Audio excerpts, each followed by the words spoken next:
Balance of payment is our last discussion of the international trade chapter. Well, it's an important discussion because balance of payment is simply an account that records all the transactions that are taking place internationally for a country. So, if you look at the formal definition of a balance of payment, it simply is an account that records all the value of the transaction between the residents of one country and the residents of all other countries in the world over a given period of time. So all the money that we receive and all the money that we pay are recorded in this balance of payment, let's say on an annual basis, on a yearly basis, and we make this account. It's a accounting exercise that we conduct in order to look at how our flows are looking. Now, when you look at the money coming in, the receipts of money, we are actually putting it as a credit entry in the balance of payment, and it is also recorded with a positive sign because you add all these money that are coming in or flows that are coming in. On the other hand, when you look at the money that is being paid, they are looked at as a credit, as a debit entry, and are also recorded with a negative sign. So all the positive signs means money are coming in, or the negative signs mean the money are basically flowing out in your balance of payment. When you look at balance of payment, it has three sections. The first section we look at is what we call a current account. When we look at current account of our balance of payment, it is basically looking at all the payments of goods and services that a country pays and also receives. So it has payments of imports and exports of goods and services, but it also has few other things. It also has what we call the income that is received and that is paid by the country, and lastly it has what we call our net transfers of money into and out of the country. Now, trade in goods and services. Now look at this one. When you look at trade in goods and services, when we look at goods, we call it our visible balance. So visible balance will basically mean that we have all the X minus M of goods, but then we also have what we call our invisible balance, which is our services, and that is your X minus M of services. Now, when I combine this together, we will get what we call our balance of trade. So when you look at balance of the trade, we've been talking about balance of trade in the last video.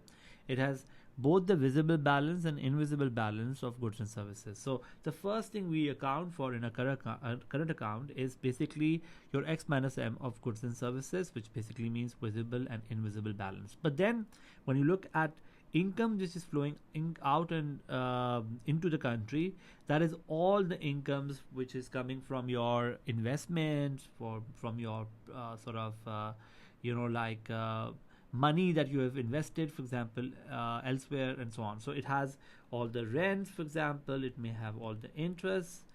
It may also have all the payments such as dividends that are coming into and out of the country, flowing out of the country, and it may also have, for example, any income such as wages that are coming into and out of the country. So for example, let's say if I own an apartment in the UK and I receive rent in Pakistan, that will be money flowing into the country. But let's say if a UK resident is owning an apartment in Pakistan and he has rental income that will go out, that will be income flowing out of the country. So that's how we have the second part of our current account that has income flowing into and out of the country. And last part is simply what we call current transfers or net transfers. The net transfers of money is basically money which is coming from abroad for which no output is produced in return. A good example of this is basically all the remittances we get from abroad. The remittances are basically payments by workers who are your local workers who are working abroad. In other words, their money that comes into the country, we call it remittance. Or similarly, for example, let's say if my grandmother lives in the UK and she sends me money as a private gift, that will also be called a remittance in our account. So all of these three things, payments from abroad, net income and your transfers makes up your current account. And current account is probably the most important section of your balance of payment. So just to reiterate, our current account will include the balance of trade in goods, the balance of trade in services, the net income flows, and net transfers. And any of these accounts might be in a surplus or deficit at any given time. There could be a deficit in the trade in goods, a surplus in the trade of services, a surplus in net income flows, and overall surplus in the current account. So when you look at a current account balance, you could have all of these could be in a surplus, or all of these could be in a deficit, or one of them could be in a deficit, and so on and so forth.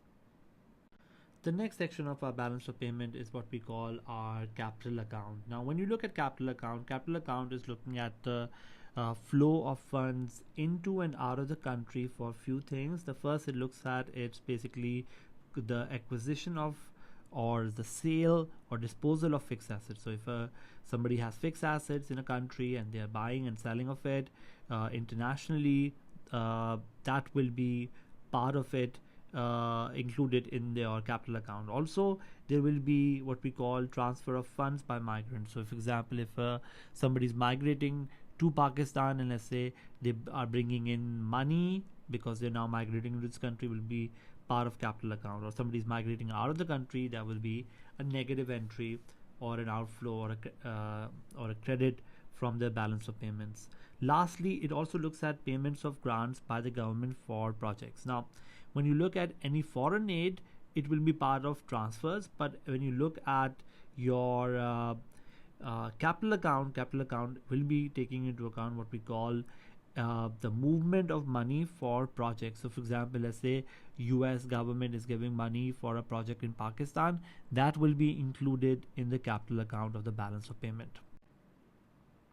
The last section of our balance of payment is our financial account. When you look at financial account, the financial account is recording all the flow of money into and out of the country for two big things. Number one is our investment into the country, and the second one is your deposits that we have received versus also deposits that we do in banks and other financial institutions. Now, when you look closely into your financial account, the first thing we look at is that it records all the investments that any country does or any country receive, which is long-term investment, and it includes both the portfolio investment as well as what we call direct investment. So what is direct investment? Well, these are the investments that are done primarily in what we call physical assets, such as like for example, US company buying a store in UK. So for example, if Apple the company decides to open a store in the UK, that will be what we call direct investment. On the other hand, let's say Apple buys a foreign company and therefore basically, let's say Apple buys a company in the UK, that will be what we call portfolio investment, because that is where you are not buying a physical asset but actually buying a financial asset. So we distinguish between direct investment and portfolio investment in terms of one on physical assets, the other one on financial assets, and that is included because this is long-term investment.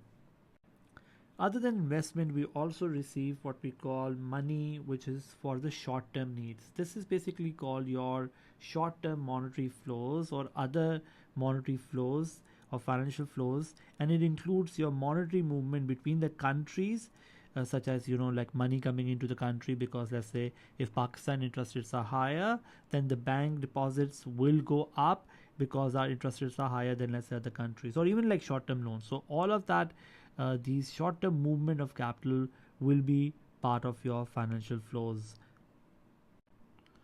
Now, we also argue sometimes that balance of payment should always balance to zero. And the reason why this happens is because we have something called an official reserve account separately, which is basically all your reserves of gold and foreign currency. So let's do an example to understand what happens. That whenever there is a surplus, let's say in all your accounts, let's say current account plus capital account plus financial account, you run into a surplus. We basically then what we do is that we take that money out from that and put it in our official reserve account. So your official reserve account will increase. So this way, what we've done is this, that by moving the money out from our balance of payment account, and into this we have made the balance of payment to balance to zero. Similarly, if there is a deficit on in all of the other accounts, let's say current plus capital plus financial, the balance is negative, then the official reserve account basically will provide that money. So official reserve account will go down, and will take that money away from your reserve and park it in the balance of payment to meet any liability. So the idea goes this, that current plus capital plus financial account should balance to zero, and if it doesn't balance to zero, then your reserves will plug in gap wherever possible. Sometimes reserves will go up in the case of surplus, but in the case of a deficit, what we will see will be that the official reserve account will go down and the balance of payment will come back to zero. One last thing we want to talk about, that we've talked about that the current account plus capital account plus financial account should balance to zero.